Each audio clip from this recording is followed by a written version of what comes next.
Let's see what's cooking. Let's get the facts. Let's see what's cooking. It's time for yoyomax12. Today there's two recipes in this one video. The first one is for best chocolate cake ever. This is the chocolate cake that my mom used to make us when we were kids, and it is one of the best chocolate cakes I've ever had. If we had a birthday cake when we were kids, it was always made with this chocolate cake. You'll love it. Now with that chocolate cake recipe, I'm going to make chocolate espresso cupcakes. The original recipe I found in a Betty Crocker cookbook. They asked for a cake mix, so I'm going to use my mom's homemade chocolate cake instead. So here we go. In a small bowl, combine 1/2 cup of oats. It can be minute oats or it can be regular rolled oats, 1 teaspoon of baking soda, and 1½ cups of boiling water. Then, after you add the boiling water, you can add 6 tablespoons of shortening.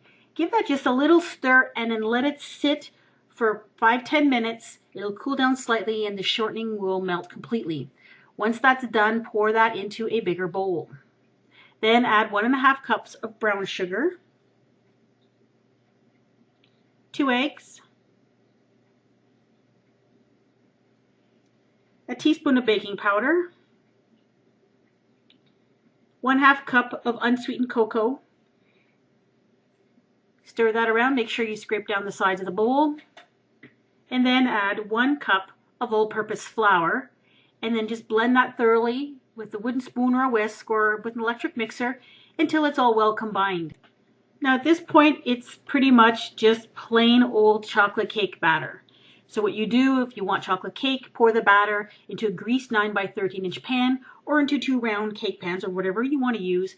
Bake at 350 degrees Fahrenheit for about 30 minutes until a toothpick inserted into the center comes out clean. Then cool completely and frost as desired. Here we go with the espresso cupcake part. Add 1 tablespoon of instant espresso powder to the chocolate cake batter. Stir it around. And then you're going to pour it into a cupcake tin. I put those little paper liners in there and I filled them to just over halfway. Then you bake them at 350 degrees for about 20 minutes or so until they're done. And when you insert a toothpick in the center, it comes out clean. While those are baking, you can prepare the filling that's going to go in these. 1 container, 8 ounces, for about 1 cup of mascarpone cheese. To this, add 2 teaspoons of milk, 2 teaspoons of instant espresso powder, and 1 cup of powdered sugar. And blend that together by hand or with an electric mixer until it gets nice and creamy and smooth.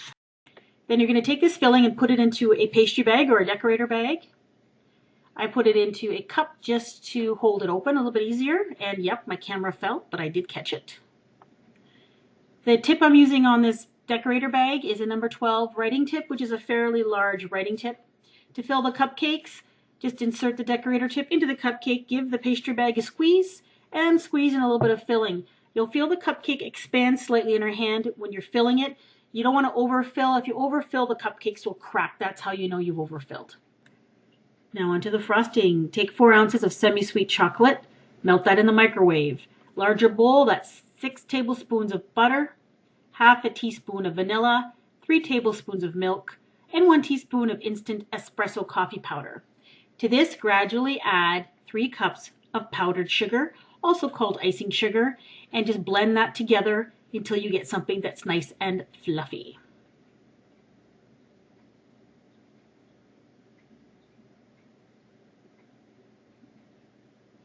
Then add your melted chocolate that's been cooled slightly and blend that in.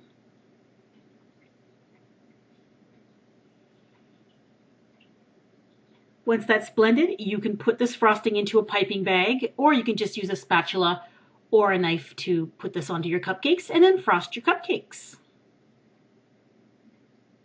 Using as little or as much as you'd like. For a garnish, this is optional. Place some coffee beans into some melted chocolate, dip them into the chocolate, and then put them on wax paper and just let them harden. And then you can put one of those little coffee beans on each one of the cupcakes. These are so good. These are a coffee and chocolate lover's dream. Seriously, I'm not exaggerating. These are fantastic cupcakes. The espresso flavor is there throughout the entire cupcake, but it's not super overpowering either. It's really, really good. There's one of the cupcakes cut open so you can see the filling inside. The filling doesn't taste like cheese, so you don't have to worry about that. If you've never had mascarpone cheese before, it's very similar to ricotta cheese. Very, very mild. It just adds a lot of yummy creaminess to these cupcakes. So, espresso cupcakes, give them a try.